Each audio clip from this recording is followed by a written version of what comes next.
എല്ലാവർക്കും നമസ്കാരം. ആദ്യമായി ഏവർക്കും ഞങ്ങളുടെ ഹൃദയം നിറഞ്ഞ ഈദ് ദിന ആശംസകൾ. നീണ്ട അവധി കഴിഞ്ഞ്, അതായത് 3 ദിവസത്തെ അവധി കഴിഞ്ഞ് നാളെ നമ്മൾ മാർക്കറ്റിലേക്ക് വീണ്ടും പ്രവേശിക്കാനിരിക്കുകയാണ്.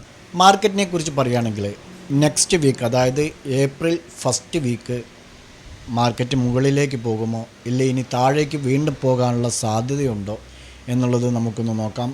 അതിനു മുൻപ് ഒറ്റ കാര്യം, ആദ്യമായാണ് നിങ്ങൾ ഞങ്ങളുടെ വീഡിയോ കാണുന്നതെങ്കിൽ വീഡിയോയ്ക്ക് താഴെ ഡിസ്ക്രിപ്ഷനിൽ ഞങ്ങളുടെ ടെലഗ്രാം ചാനലിൻ്റെ ലിങ്കുണ്ട്. ആഫ്റ്റർ ഓപ്ഷൻ ട്രേഡ് എന്നാണ് നമ്മുടെ ചാനലിൻ്റെ പേര്. ഒരു ട്രേഡർക്ക് ആവശ്യമായ എല്ലാ വിഷയങ്ങളും ഞങ്ങളിതിൽ ഷെയർ ചെയ്യുന്നുണ്ട്. താല്പര്യമുണ്ടെങ്കിൽ നിങ്ങൾക്ക് ജോയിൻ ചെയ്യാവുന്നതാണ്.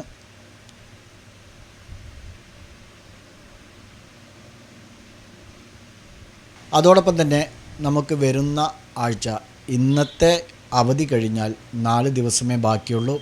അതിൽ പ്രധാനപ്പെട്ട ഒരു ദിവസം എന്ന് പറയുന്നത് ഏപ്രിൽ 2 ആണ്. ട്രംപിൻ്റെ റെസിപ്രോക്കൽ താരിഫ് വരുന്ന ദിവസമാണ്. അതൊരു പ്രത്യേകം ശ്രദ്ധിക്കേണ്ട ഒരു ദിവസം തന്നെയാണ്. അതുകൊണ്ട് തന്നെ നാളെ ഏപ്രിൽ 1 മാർക്കറ്റ് സ്വല്പം ഒരു കൺസോൾട്ടേഷൻ അല്ലെങ്കിൽ ഒരു സൈഡ് വേ ആയിരിക്കുമെന്ന് പ്രതീക്ഷിക്കുകയാണ്. കഴിഞ്ഞ ആഴ്ചയെ, അതായത് മാർച്ച് ലാസ്റ്റ് വീക്കിനെ സംബന്ധിച്ചിടത്തോളം പ്രധാനമായും പറയാനുള്ളത് ഒരു പോസിറ്റീവ് ഘടകം എന്ന് പറയുന്നത് FIAസിൻ്റെ ബയ്യിങ് തന്നെയാണ്. അതായത് മാർച്ച് 2ാമത്തെ ആഴ്ച വരെ അവർ സെല്ലിങ്ങിലായിരുന്നു. ലാസ്റ്റ് 2 വീക്സിൽ 2000 crore ബയ്യിങ്ങാണ് അവർ നടത്തിയിരിക്കുന്നത്. അതുകൊണ്ട് തന്നെ അവരുടെ ഈ ഒരു ബയ്യിങ്ങിൽ ഏകദേശം 1000-ലധികം പോയിൻ്റ് മുകളിലേക്ക് നിഫ്റ്റി വന്നു കഴിഞ്ഞു. FIAസിനെ സംബന്ധിച്ചിടത്തോളം കഴിഞ്ഞ 5 മാസത്തിന് ശേഷമാണ് അവർ ബയ്യിങ്ങിലേക്ക് വരുന്നത്. അവസാനമാണ് സെപ്റ്റംബറിലാണ് അവർ ബൈ ചെയ്തത്. അതായത് 12,000 കോടി രൂപയ്ക്കാണ് അവർ സെപ്റ്റംബർ മാസത്തിൽ ബൈ ചെയ്തിരുന്നത്. ആ സമയത്താണ് നിഫ്റ്റി ആൾ ടൈം ഹൈയിലേക്ക് എത്തിയിരുന്നത്. അതേപോലെ അതിനുശേഷം ഒക്ടോബറിൽ അവർ 1,15,000 കോടിയുടെ സെല്ല് നടത്തി ഒക്ടോബർ മാസത്തിൽ. അതുതന്നെ നവംബർ മാസത്തിലേക്ക് വന്നപ്പോൾ 46,000 കോടിയുടെ നെറ്റ് സെല്ലിങ്ങാണ് നടത്തിയത്. ഡിസംബറിൽ 17,000 കോടിയുടെ സെല്ലിങ് നടത്തിയിട്ടുണ്ട്. അതേപോലെ ജനുവരിയിൽ 87,000 കോടി, ലാസ്റ്റ് ഫെബ്രുവരിയിൽ 59,000 കോടിയുടെ സെല്ലും, ലാസ്റ്റ് മാർച്ച് 2nd വീക്ക് വരെയും അവർ സെല്ലിങ്ങിലായിരുന്നു. അവസാനം മാർച്ച് 2nd ലാസ്റ്റ് വീക്സും അവർ ബയ്യിങ്ങിലേക്ക് വന്നു. അതേപോലെ മറ്റൊരു പോസിറ്റീവ് എന്ന് പറയുന്നത് DIAs ബയ്യിങ്ങിലായിരുന്നു. DIAs മാർച്ച് ലാസ്റ്റ് അവർ സെല്ലിങ്ങിലേക്ക് മാറിയെങ്കിലും 2023 ആഗസ്റ്റ് മുതൽ അവർ ബയ്യിങ്ങിൽ തന്നെയായിരുന്നു. 2023 ജൂലൈ വരെ അവർ സെല്ലിങ്ങിലായിരുന്നു. അതിനുശേഷം 2023 ആഗസ്റ്റ് മുതൽ അവർ ബയ്യിങ്ങിലായിരുന്നു. ലാസ്റ്റ് മാർച്ച് ഈ ഒരു 2 വീക്ക് അവർ ചെറുതായിട്ട് സെല്ലിങ്ങിലേക്ക് പോയിട്ടുണ്ട്. മാർക്കറ്റിനെ സഹായിച്ച മറ്റൊരു ഘടകം ഡോളർ ഇൻഡെക്സ് 104.50 104 ഈ ഒരു റേഞ്ചിൽ തന്നെ കൺസോൾട്ടേഷനായി. അതേസമയം അത് കഴിഞ്ഞ മാസമൊക്കെ 110 111 വരെ പോയിരുന്നതാണ്. മറ്റൊന്ന് US 10 years ബോണ്ട് ഈൽഡ്, അതായത് അത് യാതൊരു മാറ്റവുമില്ലാതെ 10 വർഷ ബോണ്ട് ഈൽഡ്സ് കൺസോൾട്ടേഷനിൽ തന്നെയായിരുന്നു. 4.32 മുതൽ 4.4 വരെ ആ ഒരു റേഞ്ചിൽ തന്നെയായിരുന്നു ബോണ്ട് ഈൽഡ്. പിന്നെ നമ്മുടെ ഇന്ത്യൻ രൂപയുടെ മൂല്യം 88 വരെ ഒരു സമയത്ത് കുറഞ്ഞെങ്കിലും ഇപ്പോൾ നിലവിൽ 85.7 എന്നുള്ള ഒരു റേഞ്ചിലാണ്. അതും ഒരു പോസിറ്റീവ് ഘടകം തന്നെയാണ്. ഇനി നമുക്ക് മാർക്കറ്റിൽ കുറച്ച് ആശങ്കപ്പെടാനുള്ള ഒരു കാര്യം എന്ന് പറയുന്നത് ട്രംപിൻ്റെ താരിഫ് തന്നെയാണ്. അതായത് ഏപ്രിൽ 2 വരുന്ന റെസിപ്രോക്കൽ താരിഫ്, അതായത് ഓരോ രാജ്യങ്ങൾക്കും ഉള്ള താരിഫിൻ്റെ ആ കണക്കുകൾ പുറത്തുവിടാൻ പോവുകയാണ്. കഴിഞ്ഞ ആഴ്ചയിലും ട്രംപിൻ്റെ ഒരു താരിഫ് നയത്തിൽ വിപണി, അതായത് നമ്മുടെ മാർക്കറ്റ് ഒന്നുമില്ലെന്നു, പ്രത്യേകിച്ച് ആട്ടോ സെക്ടറുകൾ, ആട്ടോ ഇറക്കുമതിക്ക് 25% താരിഫ് ഏർപ്പെടുത്തിയതിൻ്റെ ഫലമായിട്ട് ആട്ടോ സെക്ടറുകളെല്ലാം തന്നെ ഡൗൺ സൈഡിലേക്ക് പോയിരുന്നു. മാർക്കറ്റിനെ തളർത്തുന്ന മറ്റൊരു ഘടകം ക്രൂഡ് ഓയിൽ $74 എത്തി നിൽക്കുകയാണ്. $74 മുകളിലേക്ക് വരുമെന്ന് തന്നെയാണ് തോന്നുന്നത്. അതേസമയം 65 to 69 ഡോളറിനുള്ളിലായിരുന്നു ട്രേഡിംഗ് നടന്നിരുന്നത്. അതിപ്പോൾ ഇൻക്രീസ് ആയിട്ടുണ്ട്. അത് മാർക്കറ്റിനെയും ബാധിക്കുന്ന ഒരു നെഗറ്റീവ് ഘടകം തന്നെയാണ്. ഇതിൽ നെക്സ്റ്റ് വീക്ക്, അതായത് നമ്മൾ നാളെ മുതലുള്ള 4 ദിവസത്തെ ട്രേഡിംഗ് സെഷനിൽ പ്രധാനമായും ശ്രദ്ധിക്കേണ്ട ഒരു കാര്യം എന്ന് പറയുന്നത് ട്രംപിൻ്റെ റെസിപ്രോക്കൽ താരിഫ് തന്നെയാണ്. അതായത് ഇപ്പോൾ ഓരോ രാജ്യങ്ങൾക്കും താരിഫ് നിർണ്ണയിക്കാൻ പോവുകയാണ്. അതേസമയം നമ്മുടെ ഇന്ത്യക്ക്, പ്രത്യേകിച്ച് ഇന്ത്യയെ ബാധിക്കുന്ന തരത്തിലുള്ള ഒരു താരിഫ് നയം കൊണ്ടുവന്നില്ല എങ്കിൽ ഇപ്പോൾ DIAs, അതേപോലെ FIAs, മറ്റുള്ള ഒരുപാട് അനുകൂല ഘടകങ്ങൾ നമ്മുടെ ഇന്ത്യൻ മാർക്കറ്റിൽ നിലനിൽക്കെ ഒരു പോസിറ്റീവ് ടെൻഡൻസിയിലാണ് ഇപ്പോൾ ഉള്ളത്. അതിനെ നിലനിർത്തിക്കൊണ്ട് തന്നെ ഇപ്പോൾ അഗ്രസീവായിട്ടൊരു 15% അതിന് മുകളിലോ താരിഫ് ഫിക്സഡ് ചെയ്തില്ല.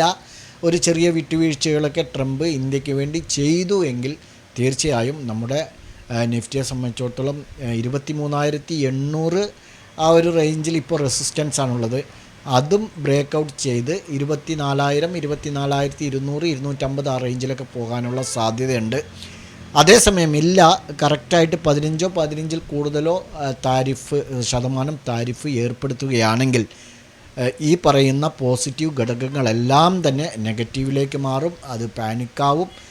FIAs വീണ്ടും സെല്ലിലേക്ക് പോകും. ഡൊമസ്റ്റിക് ഇൻവെസ്റ്റേഴ്സും സെല്ലിങ്ങിലേക്ക് പോയി കഴിഞ്ഞാൽ വീണ്ടും ഇവിടെ സപ്പോർട്ട്, അതായത് ഒരു പ്രധാന സപ്പോർട്ട് എന്ന് പറയുന്നത് 23,400, 23,350 ആ ഒരു റേഞ്ചിലാണുള്ളത്.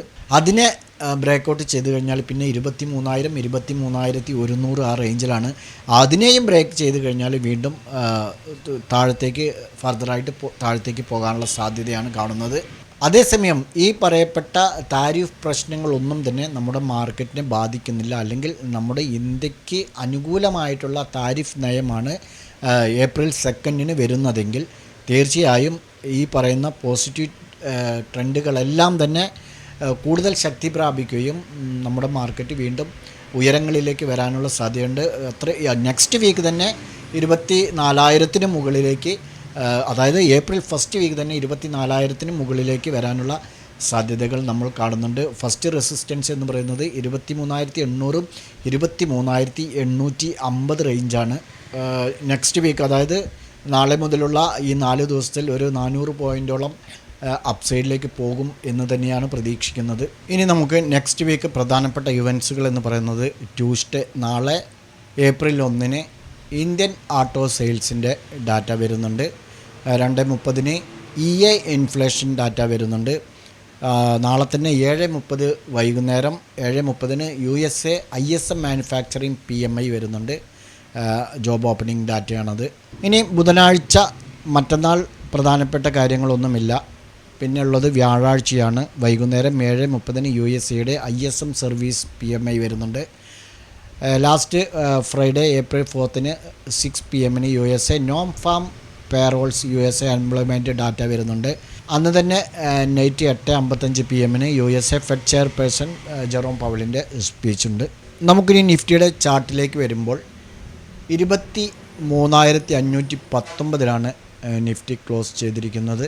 ഇവിടെ ഒരു ട്രിപ്പിൾ ബോട്ടം ക്രിയേറ്റ്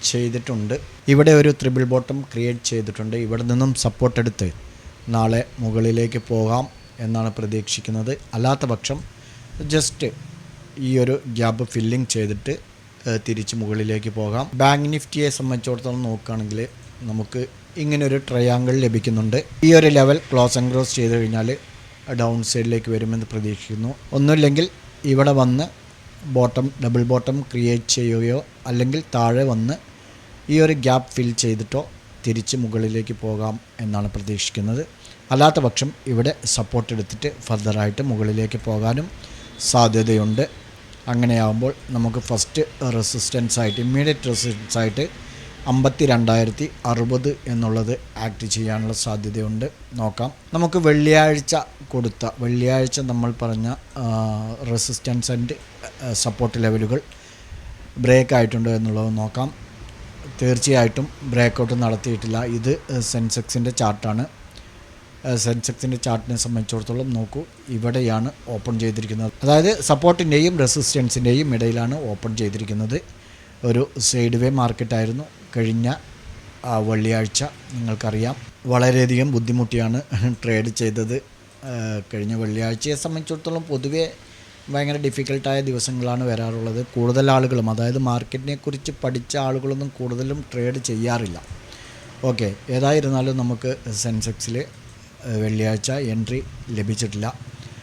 ബാങ്ക് നിഫ്റ്റിയിലേക്ക് വരുമ്പോൾ സെയിം അത് തന്നെയാണ്. സപ്പോർട്ട് ലെവലും ടച്ച് ചെയ്തു, റെസിസ്റ്റൻസ് ലെവലുകളും ടച്ച് ചെയ്തു. ആ ഒരു സൈഡ് വേ തന്നെയായിരുന്നു ബാങ്ക് നിഫ്റ്റിയിലും. നിഫ്റ്റിയിലേക്ക് വരുമ്പോൾ നിഫ്റ്റിയും സെയിം അവസ്ഥ തന്നെയാണ്. നോക്കൂ, റെസിസ്റ്റൻസ് ലെവൽ ടച്ച് ചെയ്തിട്ടുണ്ട്, ജസ്റ്റ് സപ്പോർട്ട് ലെവലിനടുത്ത് വന്നു. ആ ഒരു സൈഡ് വേ മാർക്കറ്റ് തന്നെയായിരുന്നു, പൂർണ്ണമായും ഒരു സൈഡ് വേ മാർക്കറ്റ് എന്ന് നമുക്ക് പറയാൻ കഴിയും. ഇനി നാളെ നമുക്ക് നിഫ്റ്റിയിൽ ഏതെല്ലാം ലെവലുകളാണ് വാച്ച് ചെയ്യേണ്ടതെന്നുള്ളത് നോക്കാം. നമുക്ക് പറയാനുള്ളത് നിഫ്റ്റിയിൽ നമ്മൾ യാതൊരു മാറ്റവും വരുത്തേണ്ട എന്നുള്ളതാണ്. നമുക്ക് വളരെ അടുത്താണ് റെസിസ്റ്റൻസ് ലെവൽ വരച്ചിരിക്കുന്നത്. ജസ്റ്റ് വെള്ളിയാഴ്ച ഇത് ടച്ച് ചെയ്തിട്ട് താഴെ വന്നു. അതേസമയം സപ്പോർട്ട് ലെവലിനടുത്താണുള്ളത്. നോക്കൂ, 23,410 സപ്പോർട്ടും 23,650 റെസിസ്റ്റൻസും. Second support 23,280. Second resistance 23,810. Okay, നമുക്ക് ഇങ്ങനെ തന്നെ വാച്ച് ചെയ്യാം. വേണമെങ്കിൽ റെസിസ്റ്റൻസ് ലെവലിൽ നമുക്ക് അല്പം താഴത്തേക്ക് കൊണ്ടുവന്ന് വയ്ക്കാം എന്ന് മാത്രം. 23,750. ഓക്കെ, അപ്പോൾ നിഫ്റ്റിയിൽ നമുക്ക് ഇങ്ങനെ വാച്ച് ചെയ്യാവുന്നതാണ്.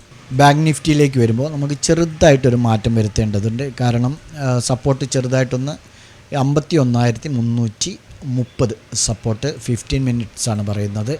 ആ റെസിസ്റ്റൻസ് ലെവലും ചെറുതായിട്ടൊരു മാറ്റം വരുത്തേണ്ടതുണ്ട്.